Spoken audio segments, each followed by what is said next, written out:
धीमी खिलखिलाहट से भरा हुआ था। फिर वो लड़कियां धीरे धीरे करके उनके कपड़ों को उतारने लगी। इनमें भी कोई उनके गाल चाट रही थी, तो कोई उनके कान को काट रही थी, कोई उनके हाथों की उंगलियों को अपने मुंह में रखे हुई थी, तो कोई उनके पैरों पर रेंगे जा रही थी। जल्दी ही उन तीनों के शरीर पर कपड़े का एक भी रेशा नहीं बचा। ये लड़कियां अभी भी अपने पारदर्शी परिधानों नाइटी में थी। फिर उन लड़कियों ने उन लड़कों के शरीर के हर कामोत्तेजक अंग को लिख व काटना शुरू कर दिया। हॉल में बजते धीमे संगीत में अब राज, अंकित व अनुज के कामुक तेज आहों की आवाज भी शामिल हो गई। उन तीनों ने भी अब जो भी उनके हाथ आती उस लड़की के शरीर को कपड़ों से वीरान करना शुरू कर दिया। न सिर्फ उन लड़कियों की नस्ल में वैरायटी थी, बल्कि उनके सेक्सी फिगर में भी काफी वैरायटी थी। उनमें 36, 24, 36 की मॉडल से लेकर 28, 26, 30 तक की कलियां और 42, 32, 48 तक की खिल चुकी फलियां भी थी। उन तीनों को समझ में नहीं आ रहा था कि किस कली का रस पिए और किस फली को खाएं। उनके हाथ तेजी से हर एक नर्म और गर्म शरीर पर चल रहे थे, मानो उन्हें डर था कि कहीं कोई छूट न जाए।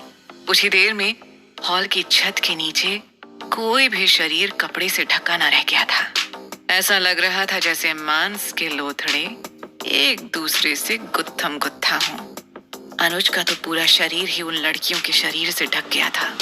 नशे व काम की मादकता से बहक रहे अनुज को अपना होश ही नहीं था। उसके दिमाग के किसी कोने में दबी हर एक लालसा आज उसकी आंखों के सामने नाच रही थी। उसके मन में राज की गर्लफ्रेंड जूही का ख्याल आया। वैसे जूही का जिस्म ही ऐसा था कि कॉलेज का शायद ही कोई लड़का रहा हो जिसके मन में कभी उसका ख्याल ना आया हो।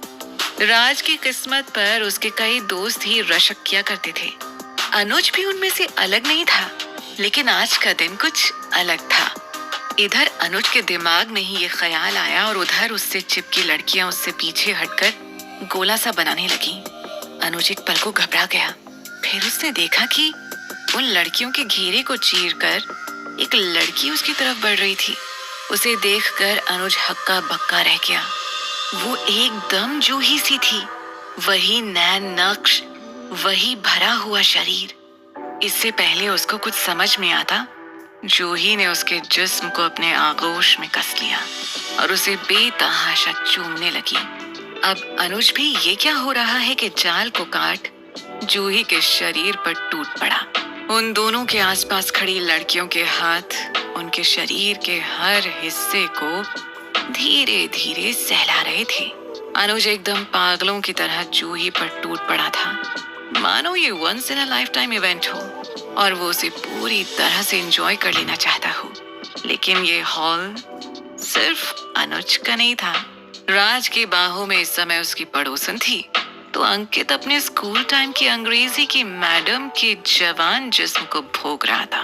कुछ देर में ही उनके जिस्म शांत पड़ गए, लेकिन माहौल अभी शांत नहीं हुआ था। थोड़ी ही देर में जिस्म में गर्मी वापस आने के बाद कामुकता का ये खेल फिर से चालू हो गया, जो देर रात तक चलता ही गया। आखिरकार उन तीनों के शरीर से एनर्जी का एक एक कतरा चूस गया और उनका शरीर निढाल होकर वहीं पलंग पर गिर गया। उन लड़कियों का शरीर भी जमीन पर बेसुध होकर गिरने लगा और धुएं के बादल में सांप की तरह रेंगते हुए वो कमरे से बाहर निकल गईं। थोड़ी देर में हॉल का मुख्य दरवाजा खुला और उसमें से बल्ले अंदर आया। उसके साथ कुछ सहायक भी थे। उसने उन्हें इशारा किया और वो उन तीनों को उठाकर दूसरे कमरों में ले जाने लगी। आसमान पर छाए गहरे काले बादल अब धीरे धीरे करके बरसने लगे थे, लेकिन बारिश की परवाह किए बिना बल्ले मर्सिलिया के ऑफिस की ओर बढ़ा जा रहा था। दरवाजे के पास पहुंचकर बल्ले बिना उसे नॉक किए खोल के अंदर चला गया। अंदर आराम कुर्सी पर चेहरे पर मुस्कान लिए बैठी मर्सिलिया जैसे उसका ही इंतजार कर रही थी। ओए, जैसा कि आपने कहा था जी, मैं अपने तीनों दोस्तों को ले आया और जल्द ही उनकी तीनों गर्लफ्रेंड को भी ले आऊंगा। बल्ले ने गर्व भरी आवाज में मर्सिलिया से कहा, तुमने वाकई हमारी एक्सपेक्टेशन से बढ़कर काम किया। हमें तो इन्हें कन्विंस करने में शायद कुछ समय भी लगता, लेकिन तुमने जो हरम का प्लान बनाया उससे तो चुटकियों में ये काम हो गया। तुम वाकई न्यूलाइट के वैल्यूएबल एसेट बनने का पोटेंशियल रखते हो। फिर मर्सिलिया खड़ी होकर बल्ले के सामने जाकर बोली, तुमने रिवॉर्डिंग काम किया है, बोलो इनाम में क्या चाहते हो। उसकी ये बात सुनकर बल्ले की आंखों में चमक आ गई और चेहरे पर एक कमीनी मुस्कान। ओए अवंतिका, मुझे असली अवंतिका चाहिए।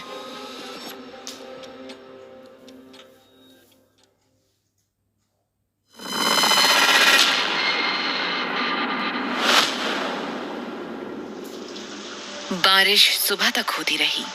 ड्राइवर ने हालांकि हवेली पर जाकर ऋतु, अंजलि और जूही को बल्ले, राज, अंकित और अनुज के रात देर से आने या सुबह आने का मैसेज दे दिया था, लेकिन फिर भी तीनों बेचैन थी। उनके मोबाइल भी आउट ऑफ रीच बता रहे थे। सुबह करीब 8 बजे हवेली के गेट पर एक गाड़ी आकर रुकी और उसमें से बल्ले, राज, अंकित और अनुज उतरे। हवेली के पोर्टिको में ही उनके गर्लफ्रेंड्स उनसे जा भिड़ी। कहाँ थे रात भर तुम लोग? हम लोग कितना परेशान हो गए थे। अरे कम से कम एक फोन तो कर देते, ऋतु ने उनसे कहा। ओए हम लोग ऐसी मस्ती में जंगल पार दूसरे शहर घूम रहे थे, फिर मौसम खराब हो गया तो वहीं एक लॉज पर ही रुक गए थे। वहां नेटवर्क भी नहीं था और ना ही कोई दूसरा साधन, तो हम तुम सबको कॉल भी नहीं कर पाए। बल्ले ने उन्हें झूठी सफाई दी। रात को हुई बारिश ने अनजाने में ही उनके झूठ को बढ़िया कवर दे दिया था, जिस कारण से उनकी गर्लफ्रेंड्स को उन पर शक नहीं हुआ। फिर वो तीनों थकान का बहाना बनाकर अपने अपने कमरों में सोने के लिए चले गए। फिर बल्ले ने उन तीनों से माया के बारे में पूछा तो उन्होंने उसे बताया कि अवंतिका ने उन्हें बताया था कि माया अपने गांव वापस चली गई है। बल्ले को इस पर बड़ा ही आश्चर्य हुआ, लेकिन उसने कुछ कहा नहीं। अपने बिस्तर पर आराम से लेटकर वो अपने अगले कदम के बारे में सोचने लगा। इससे पहले पिछली रात को जब उसने मर्सिलिया से अवंतिका को पाने की इच्छा जाहिर की थी, तो मर्सिलिया ने उससे कहा था कि ये तभी हो सकता है जब वो खुद अवंतिका को लेकर यहाँ कैथेड्रल आए, और वो भी चंद्र ग्रहण वाले दिन से पहले। चंद्र ग्रहण में अभी 2-3 दिन थे और इससे पहले उसे ऋतु, जूही और अंजलि को लेकर कैथेड्रल जाना था।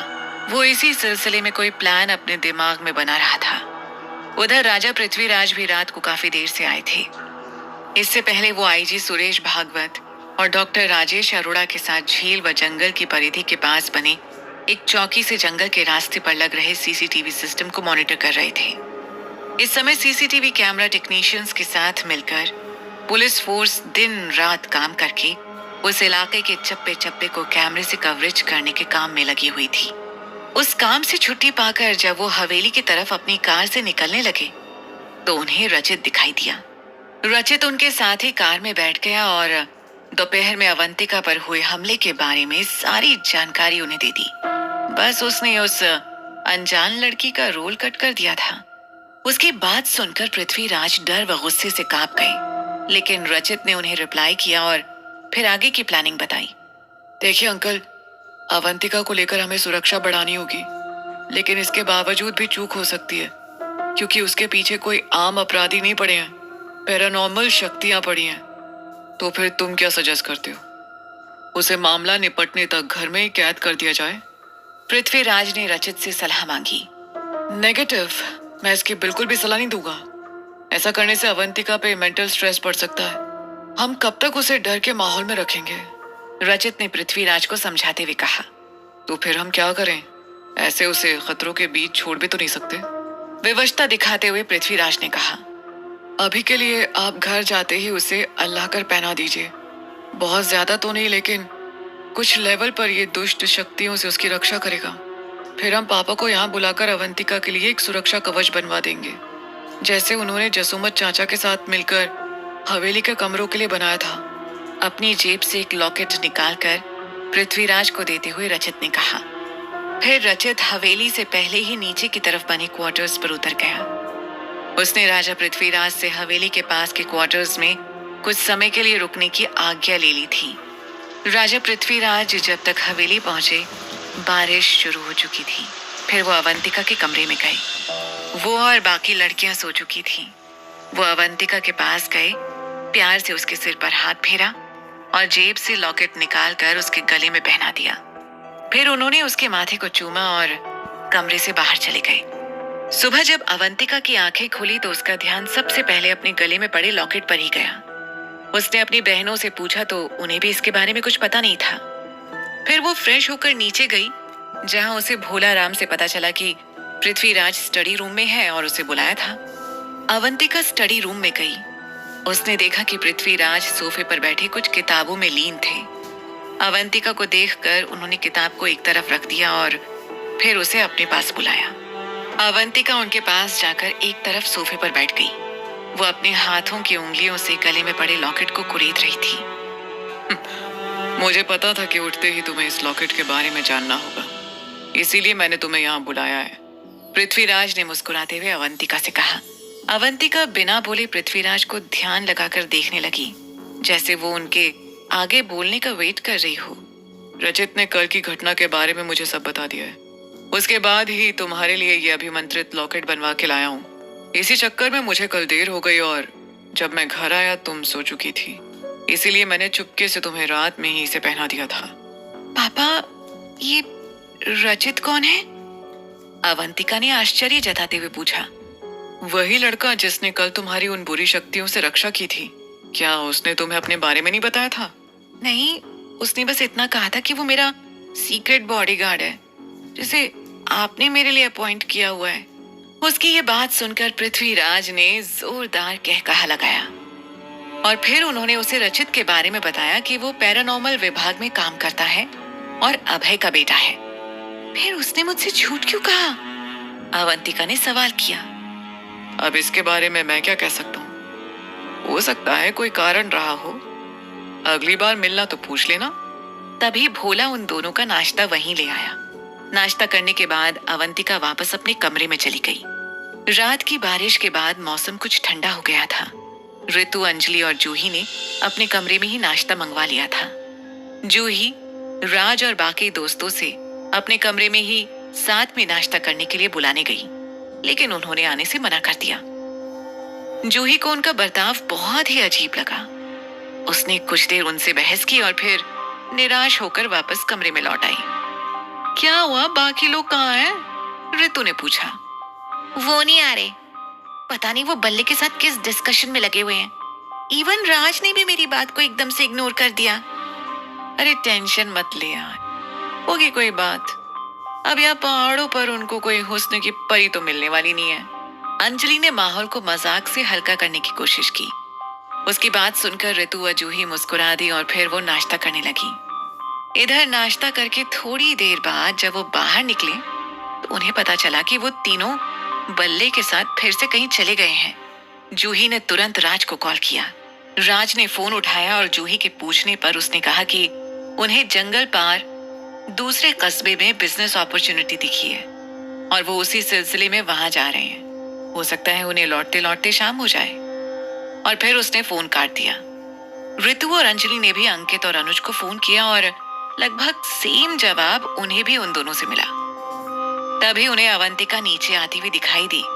उन तीनों को परेशान देखकर अवंतिका ने उनसे कारण पूछा तो उन्होंने उसे सब बता दिया। तुम लोग फालतू ही परेशान हो रहे हो यार। हो सकता है वाकई में उन्हें कोई बिजनेस अपॉर्चुनिटी दिख गई हो। ये रीजन ना अभी भी काफी पीछे है। यहाँ पर स्टार्टअप के लिए हमेशा स्कोप बना रहता है। तुम लोग कितने समय से एक दूसरे के साथ हो, इतनी जल्दी उन पर अपना भरोसा मत खो। अवंतिका ने उन्हें हौसला देते हुए कहा। अवंतिका की बात सुनकर उन्हें वाकई अपनी गलती का एहसास हुआ और फिर वो तीनों लाइट मूड में आते हुए आज के दिन के बारे में आगे की प्लानिंग करने लगे। ज्यादातर जगह सीसीटीवी लग चुके थे। आशीष, रचित और सौम्या पुराने सीसीटीवी फुटेज को देख रहे थे। जंगल के रास्ते पर कुछ कैमरे ऐसे लगाए गए थे कि उनसे गाड़ी के अंदर बैठे लोगों को भी देखा जा सकता था। एक मिनट, इस गाड़ी में बैठे हुए लोगों को दिखाना। उनमें से एक गाड़ी जो कई बार जंगल के रास्ते पर आती जाती दिखाई दी थी, उसको पॉइंट करते हुए रचित ने कहा। कैमरा ऑपरेटर ने फ्रंट कैमरे को सिलेक्ट किया। गाड़ी में बल्ले, राज, अंकित और अनुज बैठे दिखाई दिए। मैं जानता हूँ इन्हें, ये तो अवंतिका के फ्रेंड्स हैं। जंगल के रास्तों पर कहाँ जा रहे हैं? जरा जंगल के पार के कस्बे के चेक पोस्ट पर लगे कैमरे को सिलेक्ट करना, रचित ने कैमरा ऑपरेटर से कहा। लेकिन दूसरी तरफ के कैमरे की फुटेज को काफी देर देखने के बाद भी उनकी गाड़ी कहीं नहीं दिखाई दी। उन्हें सुबह वो गाड़ी वापस लौटते हुए भी दिखाई दी थी। अजीब बात है, ये गाड़ी जंगल वाले रोड पर गई लेकिन दूसरी तरफ से निकली नहीं। इसका मतलब रात भर ये लोग जंगल में ही थे, लेकिन ऐसे समय में ये लोग कहाँ जा सकते हैं? आशीष ने आश्चर्य जताते हुए कहा। इसका तो एक ही लॉजिकल जवाब है, और वो ये है कि ये लोग कैथीड्रल गए थे। रचित ने उठते हुए जैसे अपने आप से ही कहा हो।